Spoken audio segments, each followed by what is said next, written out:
오늘 우리에게 주신 말씀 보겠습니다. 마태복음 17장 1절부터 13절까지입니다. 우리 한 절씩 교독하시겠습니다. 엿새 후에 예수께서 베드로와 야고보와 그 형제 요한을 데리시고 따로 높은 산에 올라가셨더니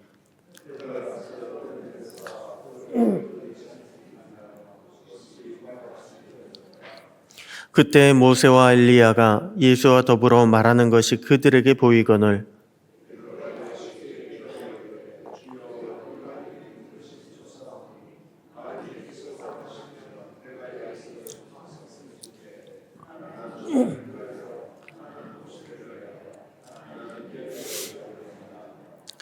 말할 때에 호련히 빛난 구름이 그들을 덮으며 구름 속에서 소리가 나서 이르시되 이는 내 사랑하는 아들이요 내 기뻐하는 자니 너희는 그의 말을 들으라 하시는지라.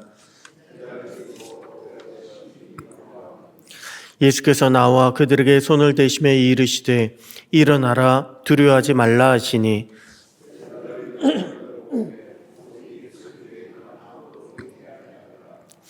그들이 산에서 내려올 때 예수께서 명하여 이르시되 인자가 죽은 자 가운데서 살아나기 전에는 본 것을 아무에게도 이르지 말라 하시니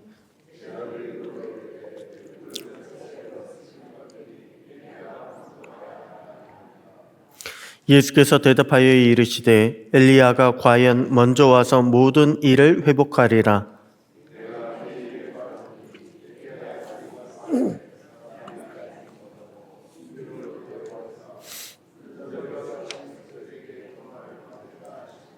(13절) 다 같이요. 그제서야 제자들이 예수께서 말씀하신 것이 세례 요한인 줄을 깨달으니라. 아멘. 할렐루야. 오늘도 말씀 안에 승리하는 복된 날 되시기를 축복합니다. 오늘 본문의 시작은요, 엿새 후에라고 시작하고 있습니다. 엿새 후에.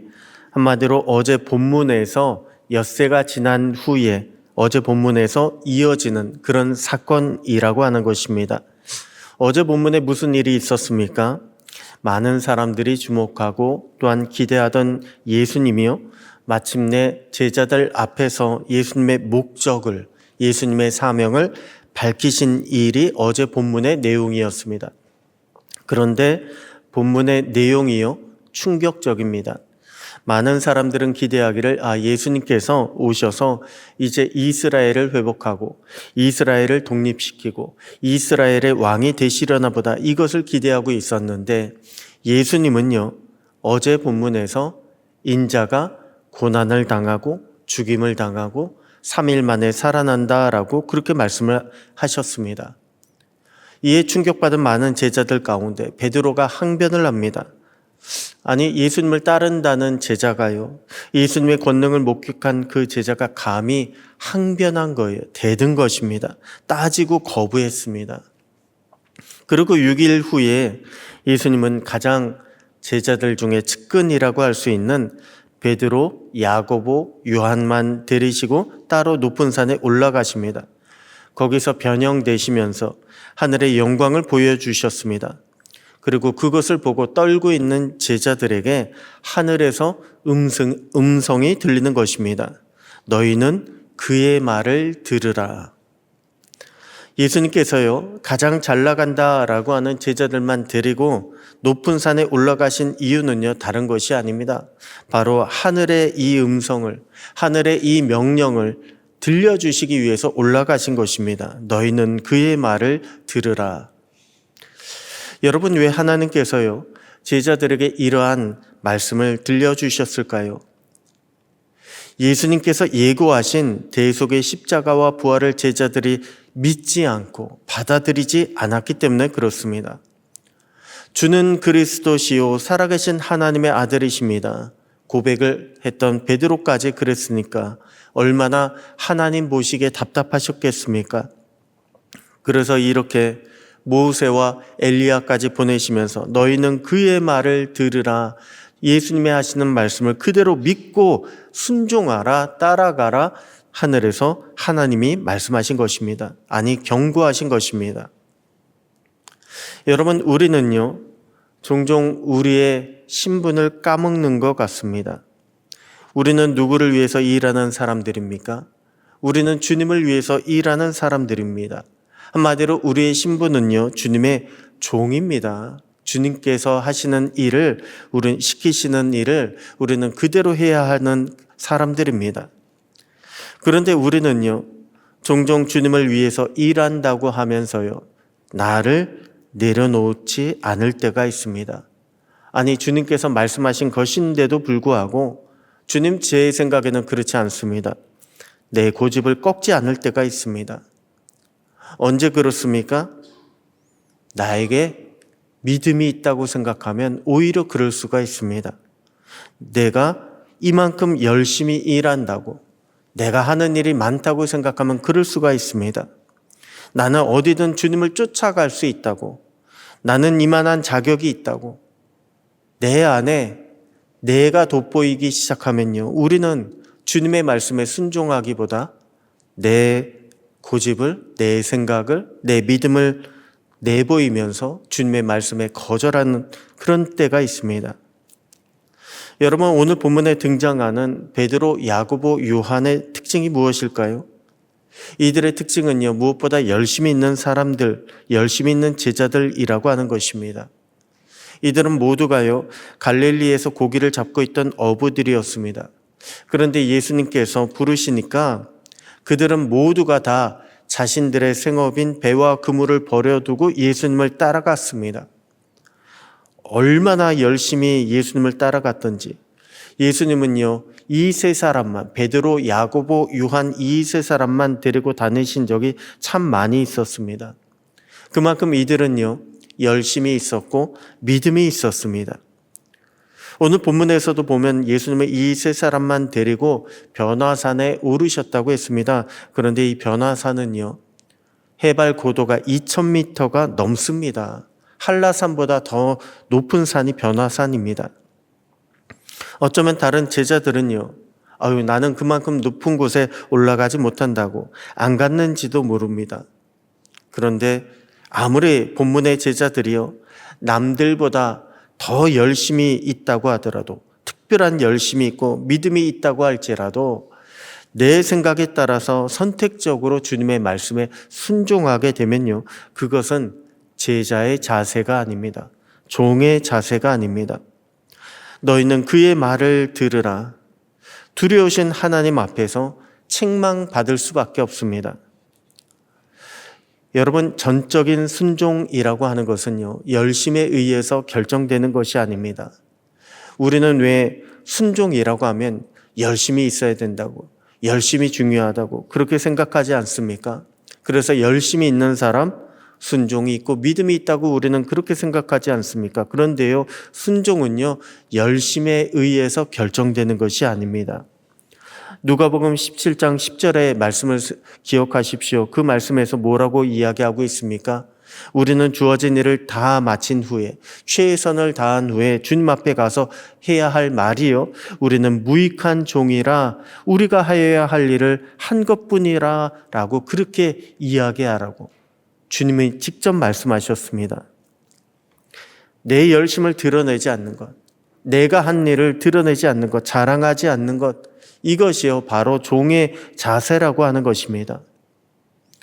오늘 저와 여러분도 주님을 따르고 있습니다. 주님을 따르는 제자의 모습, 아니 주님을 따르는 종의 모습을 가지고 있습니다. 본문은 오늘 저와 여러분에게도 이것을 주의하라고, 자기의 열심을, 내 믿음을 주의하라고 말씀을 주고 있습니다. 대신 그의 말을 들으라, 우리에게 종의 자세를 가지라고 말씀을 주고 있습니다. 오늘 저와 여러분에게 이러한 자세, 이러한 믿음이 있게 되기를 소원합니다. 우리도 주님의 말씀에 전적으로 순종하되, 주님, 제 생각은 이렇지만 주님께서 말씀하시니 제가 그대로 따르겠습니다. 오늘 우리에게 이러한 종의 자세가 있을 때에 주님이 우리를 사용하시고 우리를 통해서 주님의 일을 이루어 가실 줄로 믿습니다. 오늘 본문을 통해서 우리가 주의해야 할 것 한 가지 더 있습니다. 바로 우리의 잘못된 고정관념을 버리는 것입니다. 예수님께서 변형되시고요. 또한 모세와 엘리야와 더불어서 대화하실 때에 제자들이 몹시 무서워했다고 했습니다. 그러면서 여기 있는 것이 좋사오니 초막셋을 짓겠다고 그렇게 이야기합니다. 여러분, 여기서 초막이라고 하는 것이 무엇입니까? 바로 광야 생활을 의미합니다. 모세가 그 많은 백성들을 이끌고 출애굽했을 때, 그때 광야 생활하던 그 모습, 그때 하나님의 구름 기둥과 불 기둥으로 하나님의 영광을 보여주신 그 모습을 떠올리게 합니다. 그러면서 이 제자들이요, 여기 있는 것이 좋사오니 여기서 초막셋을 짓겠다고 그렇게 이야기를 했습니다. 여러분, 제자들이 몹시 두려워했다고 했습니다. 그런데 정말 거기 있는 것이 좋았을까요? 아니요, 그렇지 않습니다. 좋아서 그 말 한 것이 아니라 그들은요, 두려움 가운데 아무 말이나 한 거예요. 두렵다 보니까 그냥 자기가 무엇을 생각하고 있는지도 모르고서 이야기한 것입니다. 왜 이렇게 이야기했을까요? 그것이 그냥 좋은 줄 알고 이야기한 거예요. 초막셋을 지은 광야 생활이, 하나님의 영광을 본 광야 생활이 좋은 줄 알고 그냥 그렇게 이야기한 것입니다. 여러분, 우리도 보면요, 의외로 많은 고정관념이 있습니다. 대개 가령 이제 기도원도 보면요, 기도원이 어디 있습니까? 기도원 보면 주로 산에 있습니다. 모세가 시내 산에서 하나님의 언약을 받았고, 또한 예수님도 기도하시러 수시로 산에 올라가셨기 때문에 대부분의 기도원을 보잖아요. 그러면 산에 있습니다. 그리고 기도 응답 받겠다고 많은 사람들이 산에 올라갔었습니다. 그런데 여러분, 꼭 그렇지만은 않습니다. 오순절 성령 강림은요, 어디서 나타났습니까? 산이 아니라 사람들이 살고 있는 시내 마가의 다락방에서 일어났습니다. 아니, 사도행전 10장에 보면요, 베드로의 설교를 듣는 고넬료와 모든 이방인들에게 성령이 임했다고 했습니다. 그곳이 어디입니까? 예루살렘도 아니고요, 가이사랴예요. 가이사랴. 로마 황제의 이름, 가이사의 이름이 들어간 이방 도시에 성령이 임했던 것입니다. 여러분, 우리가 고정관념에 사로잡히게 되면요, 더 큰 하나님의 역사를 볼 수가 없습니다. 고정관념에 사로잡히게 되면 내가 먼저 하나님의 뜻대로 나아가지 못하게 됩니다.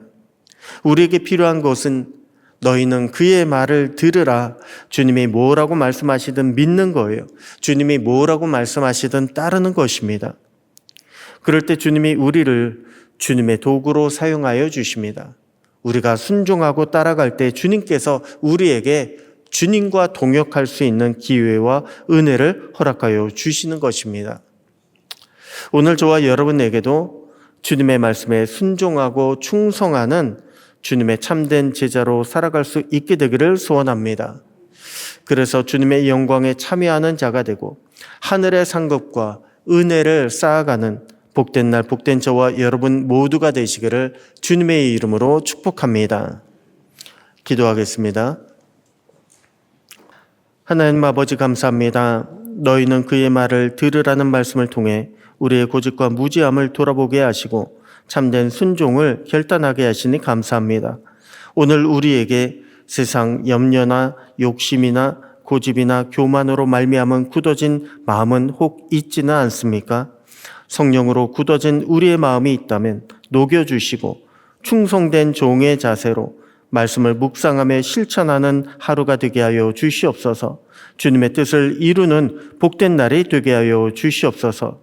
오늘도 우리와 함께 하시며 우리를 선하게 인도하시는 살아계신 우리 주 예수님의 이름으로 기도드립니다. 아멘.